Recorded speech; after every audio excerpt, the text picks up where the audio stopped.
In this week's Check In with the Doctor, I interviewed my good friend and industry colleague, Larson Stair. Larson is the CEO of a company called Demoflow.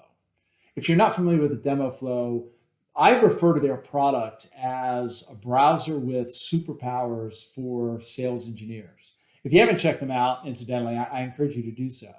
Now, Larson is an unbelievably interesting guy, and his favorite hobby is skydiving.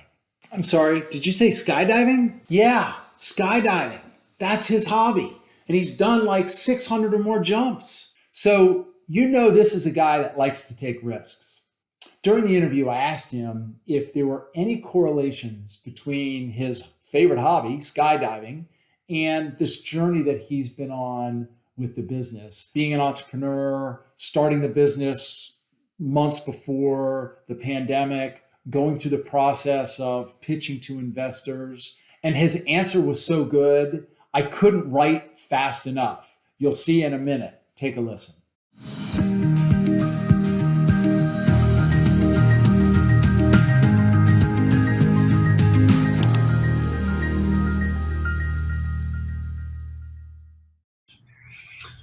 That's a really good question. Well, one of the reasons why skydiving is very safe, actually, is about process. It's about mitigating risk, really. And knowing that, if you go through, like I pack my own parachute the whole time, like I have a very methodical process around how I jump out of airplanes. I have my set things that I will do and things I won't do. And I know when to say no and I know when to say yes. So really it's about what is the plan that you have putting forward and following that plan and making sure that you've thought through all of the potentially good things that could happen and potentially bad things that could happen. And what's your plan when the bad things happen? And so, in going into fundraising, we had, best case scenario, worst case scenario, and what are everything in between and what are our plans if we go through that. So I'd say that's probably the easiest way to draw a bridge there, or analogy between the crazy thing that I've done and skydiving. What a great answer. And the irony to me is that so many of the things that he talked about correlate to a sales engagement and preparing to give an important sales presentation or demonstration. And in fact, during the conversation, you saw me frantically taking notes. So I'm going to look back at my notes and double down on some of the things he said. The first thing he said was process. And I think this is so important. When we're in an important sales engagement, we need to follow the process and we need to think through the process. He said it's all about mitigating risk.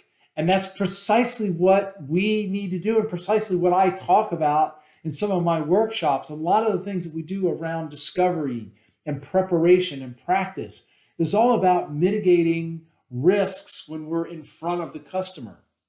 He said that, I always pack my own parachute. And I'm that way in preparing for a demonstration. I want to either put together and assemble my slides, or I want to make sure that it's my material and my demo, and I'm not relying on somebody else. And he said, it's a methodical process. And that is so true of sales. I like to say that sometimes sales is like manufacturing a run in baseball, right? There's very specific steps that we need to take. It's a methodology. He also said that there are certain things that I will do and certain things that I will not do. And I know my boundaries. He said, I know what I'll say yes to, and I know what I'll say no to. As a sales engineer, we're invited to engage with a number of different clients and a number of different opportunities. Some may not be as good a use of our time as others. So as a sales engineer, we need to have the same mentality.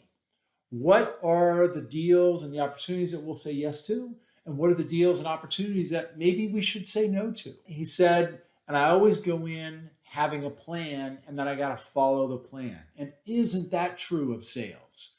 We talk about having a plan, but then particularly if it's for a specific meeting or a demonstration, and then we walk in and we get in front of the customer they throw us a curveball, and out the window goes the plan.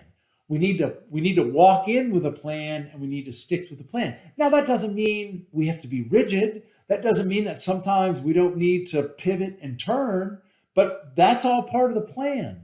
And then he talked about thinking through what good things might happen and what bad things might happen, and having a plan for the worst case scenario, the best case scenario, and everything in between. And again, that's so true of sales. I thought the funniest part was at the end when he said, so that's how the crazy thing that I've done correlates or relates to skydiving. And when he said the crazy thing I've done, I thought he was talking about skydiving, but in fact, he was talking about launching a business. That, in his mind, was the crazy thing that he's done. Whereas the skydiving, well, that's just normal life for him. Anyway, I hope you enjoyed that segment. I thought his response was just so fantastic, so concise, and just great words for us to remember the next time we step into a sales opportunity or engagement. With that, I bid you farewell. I'll remind you, people buy from people. It's more okay than ever before to be human in our roles. Incidentally, if you like this, give me a thumbs up. If you know anybody who might be interested, please share it, and I'll see you next time. Thanks.